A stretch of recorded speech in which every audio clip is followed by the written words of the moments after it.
Hello football কাকা, কি অবস্থা তোমাদের? আশা করি তোমরা সবাই বেশ ভালো আছো। এই মুহূর্তে ইউরোপের সকল টুর্নামেন্ট শেষ।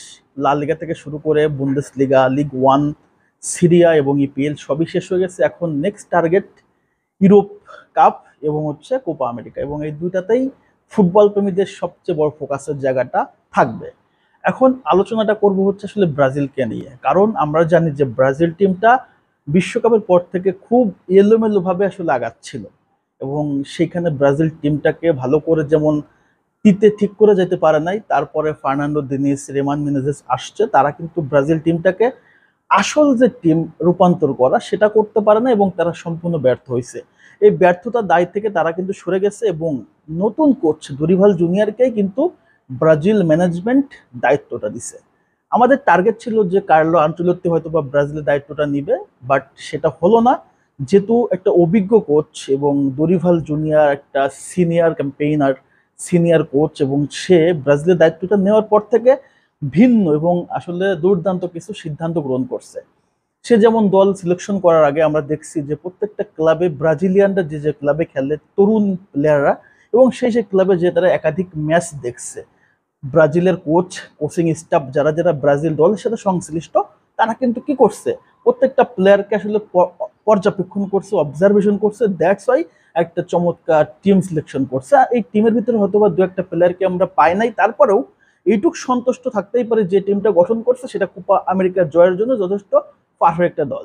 এখন সে যে প্ল্যানটা করছে অনেক আগে কিন্তু ব্রাজিল দলটা ঘোষণা করছে, করার পর সে ব্রাজিল দলটাকে একটা শেপে নিয়ে আসার জন্য একটা লং টাইম দলকে আমেরিকাতে আসলে প্রশিক্ষণ দিচ্ছে। কারণ জানে ইউরোপের টোটাল টুর্নামেন্টগুলো শেষ হয়েছে, এখন প্লেয়ারদেরকে এক জায়গায় রেখে একটা টিম কম্বিনেশন তৈরি করা। কারণ হচ্ছে দেখেন, ইউরোপে প্রত্যেকটা ব্রাজিলিয়ান প্লেয়াররা ভিন্ন ভিন্ন ক্লাবে খেলে, একত্রে খেলে, হয়তো ব্রাজিলের 3-4 জন একসাথে খেলে। আর প্রত্যেকটা প্লেয়ার আসলে ভিন্ন ভিন্ন ক্লাবে তাদের পারফরমেন্সটা কিন্তু দুর্দান্তভাবে করছে। যেমন লুকাস পাকেতা আপনার ওয়েস্ট হামে দুর্দান্ত পারফরমেন্স করছে, ব্রুনো গুইমারেজ নিউক্যাসল দুর্দান্ত খেলছে, তারপরে হচ্ছে আপনার ভিনিসিয়া জুনিয়র রদ্রিগো রিয়াল মাদ্রিদে দুর্দান্ত করছে। সবাই ভিন্ন ভিন্ন ক্লাবে, তাদের ক্লাবে তারা দুর্দান্ত ছিল, কিন্তু তারা একত্রে খেলতে পারে না। তারা তাদের কম্বিনেশন অনুযায়ী তাদের ইউরোপের যে দলগুলোতে তারা খেলে সেইভাবে খেলছে। বাট দরিভাল জুনিয়রের চিন্তাটা হচ্ছে, যেহেতু আমাদের সামনে কোপা আমেরিকা একটা বড় টুর্নামেন্ট, পাশাপাশি তার আগে আমাদের হচ্ছে আমেরিকা এবং মেক্সিকোর সাথে ম্যাচ আছে, প্রস্তুতি ম্যাচ।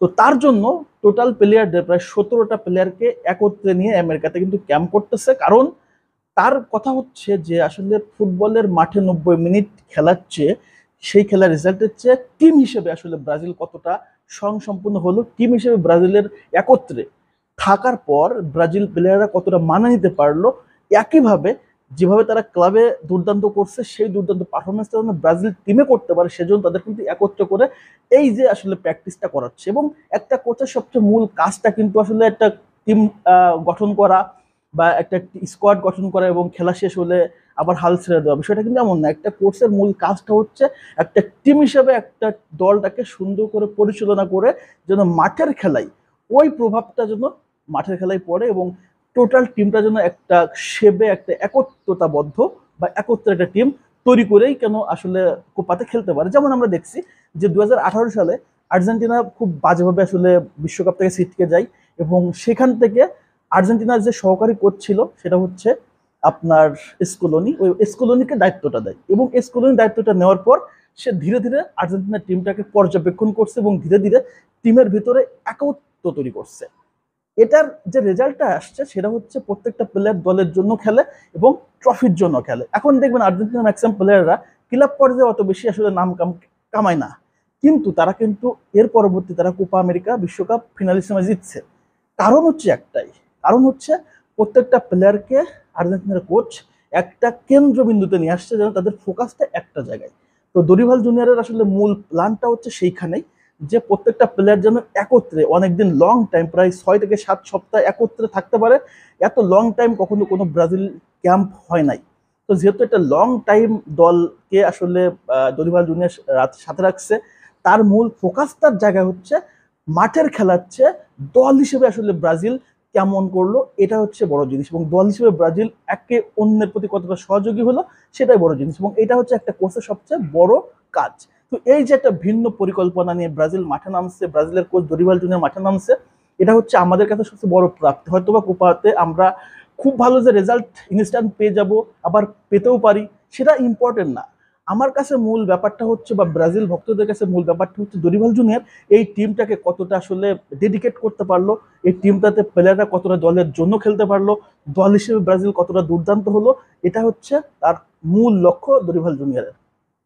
ভিন্ন ভিন্ন পরিকল্পনা ছাড়া কিন্তু আসলে কোচের রেজাল্ট আসে না। আপনি দেখবেন একটা ভালো স্কোয়াড থাকার পরও রেজাল্ট আসে না। যেমন ম্যানচেস্টার সিটি একটা দুর্দান্ত ক্লাব এবং সেখানে সবচেয়ে দামি দামি প্লেয়াররা খেলে, বায়ার্ন মিউনিখ দামি দামি প্লেয়াররা খেলে, কিন্তু আমরা এই সিজন দেখছি রিয়াল মাদ্রিদ তাদের ম্যাক্সিমাম প্লেয়ার ছিল ইনজুরিতে, একটি স্ট্রাইকার ছিল না, তারপরেও কার্লো আনচেলত্তি এই ভাঙ্গাচোরা টিমটাকে একটা চমৎকার শেপে রেখে, একটা পারফেক্ট প্ল্যানে রেখে সে কিন্তু ইউরোপ সেরা জিতছে এবং লা লিগাটাও জিতছে। এটা হচ্ছে একটা কোর্সের মূল কাজ।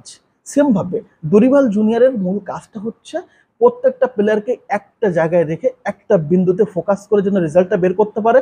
যেহেতু দলে সিনিয়র বলতে আসলে ক্যাসেমিরো নাই, নেইমার নাই, নেইমার নির্ভর দলটা কাটাতে যাচ্ছে।